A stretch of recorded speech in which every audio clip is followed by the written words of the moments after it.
नमस्कार, मैं हूं नीलू। तो ईरान और अमेरिका के बीच परमाणु समझौते को लेकर बातचीत चल रही है, लेकिन उसका कोई नतीजा, कोई हल निकलकर सामने नहीं आया है। और अब जो अरब के देश हैं, वो अपने अपने हितों को लेकर इस पर बातचीत करना चाहते हैं। अब ऐसे में जो सऊदी अरब की तरफ से जो वहां के प्रिंस हैं, वो अपनी एक राय को लेकर या अपनी बातचीत को लेकर पहुंचे थे सुप्रीम लीडर ईरान के खमेनेई साहब के पास। खमेनेई साहब से ये मुलाकात कुछ दिनों पहले हुई थी, लेकिन अब उस मुलाकात में क्या बातें हुई हैं वो धीरे धीरे छन छन कर बाहर आ रही हैं। ऐसे में दोनों की तरफ से किस तरह की बातचीत हुई, किस बात को लेकर प्रिंस पहुंचे थे सऊदी अरब के बातचीत करने के लिए, और खमेनेई साहब की तरफ से यानी कि जो सुप्रीम लीडर है ईरान की, उनकी तरफ से क्या कहा गया, बातचीत करने के लिए मयंक मेरे साथ हैं।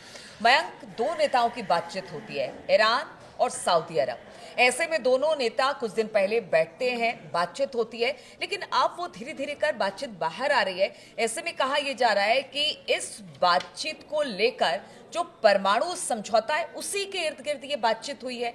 क्या बातचीत हुई है, कैसी बातचीत हुई है, और क्या लगता है कि इस बातचीत को लेकर अब क्या कुछ निकलकर सामने आएगा जब ये मुलाकात हुई और अब ये बात निकल रही है? तो देखिए, सोशल मीडिया में जो खबरें बहुत ज़्यादा चल रही हैं कि सऊदी अरब की तरफ से ईरान को क्या बड़ा संदेश दिया गया, सऊदी की तरफ से क्या वार्निंग दी गई है ईरान को। इस तरह की खबरों की जो वजह है वो ये है कि देखिए, पिछले महीने अप्रैल में 17 अप्रैल को शायद जो है वो जो सऊदी अरेबिया के किंग हैं सलमान बिन अब्दुल अजीज़, इन्होंने अपने जो रक्षा मंत्री हैं, उनके बेटे भी हैं प्रिंस खालिद बिन सलमान, इनको ईरान भेजा था। ये ईरान जाते हैं और ईरान के बड़े लीडर्स से इनकी मुलाकात हुई। इस मुलाकात में जो है वो मसूद पेजिशकियान जो राष्ट्रपति हैं वो शामिल थे, चीफ ऑफ स्टाफ थे, मोहम्मद बाघेरी थे, और अब्बास अराक्ची भी शामिल थे। उन्होंने जो है अली खामेनी जो सुप्रीम लीडर हैं, इनसे भी मुलाकात की थी। अब इस मुलाकात में कहा गया कि सऊदी की तरफ से ईरान को 3 बड़े संदेश दिए गए। पहला संदेश तो ये दिया गया कि भाई, ट्रंप के साथ आप तो या तो परमाणु कार्यक्रम को लेकर डील कर लीजिए, वरना इजराइल के हमले के लिए तैयार रहिए। यहाँ एक बात टोक दे रही हूँ, क्या ये ट्रंप के संदेश को लेकर ही पहुंचे? बिल्कुल, ये ट्रंप का संदेश था जो सऊदी के द्वारा जो है वो ईरान को दिया गया। और देखिए, इसमें जो है इस संदेश में बड़ा साफ शब्दों में कहा गया, ईरान के सामने जो बात सऊदी की तरफ से रखी गई, ट्रंप का जो मैसेज रखा गया, वो उन्होंने ये बात कही कि भाई, अगर आप ट्रंप की बात को गंभीरता से नहीं लेते हैं, अगर आप अमेरिका के साथ किसी तरह की परमाणु डील में देरी करते हैं, तो ये एक बड़े युद्ध का कारण बन सकता है और ईरान के ऊपर मिलिट्री स्ट्राइक हो सकती है और इजराइल की तरफ से ये बड़ी स्ट्राइक हो सकती है। इस तरह की बात की गई। देखिए, इसमें एक और दूसरी बड़ी बात ये की गई कि US leader has little patience for negotiations. ये बात कही गई कि भाई, ट्रंप जो है वो निगोसिएशन के लिए उनके पास ज़्यादा वक्त नहीं है, उनके पास उतना धैर्य नहीं है और आपको जल्दी ही कोई फैसला लेना पड़ेगा। इस तरह की बात जो है संदेश सऊदी की तरफ से ईरान को दिया गया। इसके अलावा ये बात कही गई कि जो विंडो ऑफ डिप्लोमेसी है, मतलब जो डिप्लोमेटिक टॉक्स हो रहे हैं ईरान से न्यूक्लियर डील को लेकर, ये बहुत लंबे समय तक नहीं चल पाएंगे और आपको फौरन इस डील को साइन करना होगा। कि ट्रंप जो है वो ये चाहते हैं कि बहुत समय तक जो है वो डील्स ना चलें, टॉक्स ना चलें, आप जल्दी ही जो है इस पे कोई किसी आप समझौते पर पहुंच जाइए। इसके अलावा ये कहा गया था कि अगर समझौता नहीं होता है तो इसका परिणाम पूरे मिडिल ईस्ट के लिए खतरनाक हो सकता है। सऊदी का कहना ऐसा है कि अगर यहाँ पे कोई बड़ा वॉर छिड़ता है तो ये आने वाले प्रोग्राम्स जो है 2030 को लेके जो विजन है सऊदी का, या ईरान जिन फ्यूचरिस्टिक अपने प्रोग्राम्स पे काम कर रहा है, इसको बड़ा नुकसान होगा। एक बड़ी आर्थिक क्षति पूरे मिडिल ईस्ट को होगी अगर अमेरिका और ईरान के बीच किसी तरह का युद्ध होता है। तो इस तरह का एक प्रकार से सख्त वार्निंग या संदेश जो है वो ट्रंप का ईरान को दिया गया। अब लेकिन इसके जवाब में इसका जवाब ये है। उससे पहले आप ईरान ने क्या कहा वो जरूर बताइएगा, लेकिन इस पे दो सवाल और हैं। एक तो जो प्रिंस थे वो पहुंचे थे, उन्होंने अमेरिका का संदेश तो दिया, लेकिन क्या सिर्फ ये संदेश भर था या फिर दबाव बनाने की एक और कोशिश थी, या फिर कह लिया जाए कि मिडिल ईस्ट में इस वक्त जो तमाम और देश हैं उनको लगता है कि स्थिति बिगड़ी तो असर उन पर भी आएगा?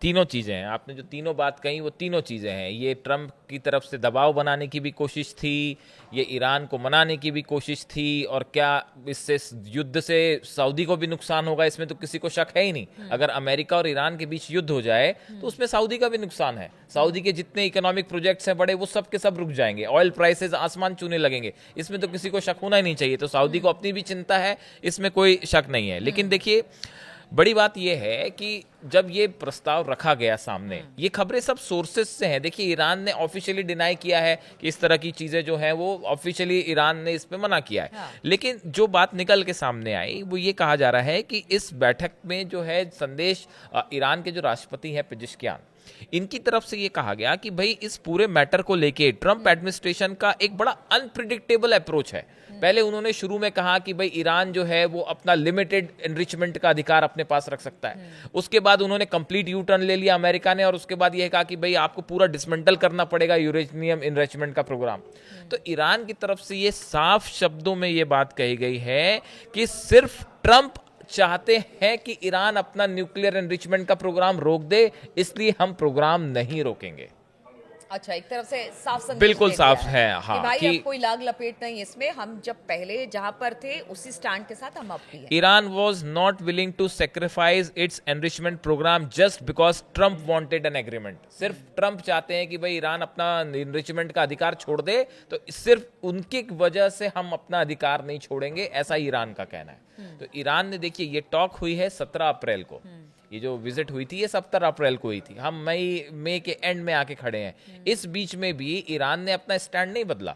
अच्छा, बातचीत हो रही है, लेकिन वो जो उसका परमाणु कार्यक्रम था वो साथ साथ चल भी रहा है। देखिए, हाँ, वो बिल्कुल चल रहा है। हाँ। उसकी वजह देखिए ये है, ईरान की तरफ से ये कहा गया है, ये बात कही गई है कि देखिए इस तरह की खबरें आएंगी। ईरान की तरफ से ये संदेश भी दिया गया कि हम अपना एनरिचमेंट का जो प्रोग्राम है उसको हम टेम्परेरीली जो है हम उसको पॉज कर सकते हैं, लेकिन आपको एक डील के तहत इस बात को स्वीकार करना पड़ेगा कि ईरान के सिविलियन नीड्स के लिए जो यूरेनियम एनरिचमेंट का अधिकार ईरान का है वो ईरान के पास ही रहेगा। आप ये सुनिश्चित कर लीजिए भाई कि ईरान अपना न्यूक्लियर बम नहीं बना रहा, लेकिन जो उसकी आवश्यकता है, घरेलू जो जरूरतें हैं इलेक्ट्रिसिटी के लिए, कारखानों के लिए, उद्योगों के लिए, मेडिकल फैसिलिटीज के लिए, उसके लिए जो एनरिचमेंट चाहिए, उसके लिए जो यूरेनियम कार्यक्रम चाहिए, उसको बढ़ाने का अधिकार बतौर संप्रभु नेशन तो एक सॉवरेन नेशन की तरह ईरान के पास है ही, और हम उसे छोड़ेंगे नहीं, ऐसा ईरान का कहना है। हाँ, देखिए, 1 महीने से ज्यादा हो गया इस मुलाकात को, 1 महीने से ज्यादा का वक्त हो गया है, लेकिन इसके बावजूद भी अभी तक कुछ भी नहीं हुआ है। बातचीत अभी भी चाहते हैं ट्रंप की हो जाए। ऐसे में लगता है कि जो अमेरिका की तरफ से ईरान को कहा जा रहा है, या ईरान भी अपने स्टैंड पर कायम है, कुछ आगे होगा या इसी तरह से चलता देखिए, रहेगा? ट्रंप अभी जब मिडिल ईस्ट के दौरे पे आए थे, कतर भी गए, यूएई भी गए, सऊदी भी गए, यहाँ पे उन्होंने एक ब्रॉडर प्लान तो तैयार किया कि कैसे ईरान को मनाया जाए। लेकिन ईरान का स्टैंड ये है, ईरान ने अपनी इस बात को बड़ा साफ रखा है कि देखिए, आप इस बात के लिए हम तैयार हैं कि भाई आप आके इंस्पेक्शंस कर लीजिए यहाँ पे कि हमारे पास बम है कि नहीं, आप खुद देख लीजिए आके। लेकिन अगर आप ये चाहें कि हम अपना एनरिचमेंट, देखिए बात कहाँ आके फंसी हुई है, बात 2 जगह फंसी हुई है। एक तो फंसी हुई है एनरिचमेंट की बात। ईरान ये कह रहा है कि भाई हम जो है वो आपकी एक तो धमकियां देना बंद कर दीजिए। आप एक तरफ धमकियां देके अगर सोचते हैं कि ईरान दबाव में आ जाएगा तो हम आपके दबाव में नहीं आएंगे, ये ईरान का पहला रुख है। दूसरा रुख है कि एक सॉवरेन कंट्री के तौर पे हमारा अधिकार है कि हम अपना यूरेनियम एनरिचमेंट जारी रखें। ये अली खामेनी की तरफ से भी साफ कर दिया गया है, पेजेश्कियान की तरफ से भी साफ कर दिया गया है, और इनके जो विदेश मंत्री हैं अब्बास अरागची, इन्होंने भी साफ कह दिया है कि साहब हम अपना यूरेनियम एनरिचमेंट का जो अधिकार है सिविलियन यूज के लिए वो हम नहीं छोड़ सकते। बात नंबर 2। बात नंबर जो तीसरी बात एक और है कि ईरान का जो long range ballistic missile program है, अमेरिका चाहता है कि ईरान इसको भी रोके, लेकिन ईरान इसके लिए तैयार नहीं है। वो कह रहा है कि हम आत्मरक्षा के लिए बैलिस्टिक मिसाइल वाले कार्यक्रम को तो रोक पे हम बात करने को राजी नहीं है। हम जो है सिर्फ आपका न्यूक्लियर जो प्रोग्राम है इस पे बात करेंगे। इसी बीच में इजराइल की तरफ से इस तरह से खबरें कि भाई इजराइल कभी भी उसके न्यूक्लियर ठिकानों को हमला कर सकता है, निशाना बना सकता है।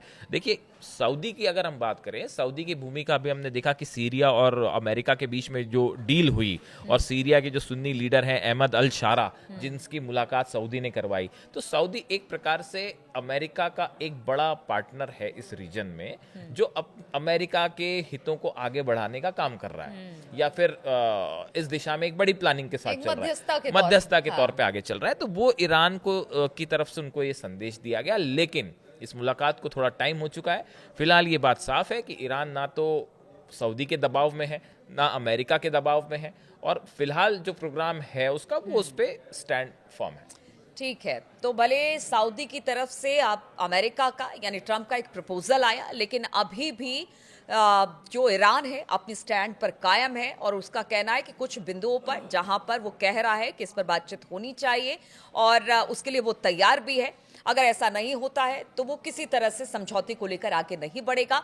अब किस तरह से बात आगे बढ़ती है, सऊदी की, अमेरिका की, इजराइल की, ईरान की भूमिका इस पर क्या होती है, लगातार इस पर हमारी नजर बनी रहेगी। आप बने रहिए हमारे साथ।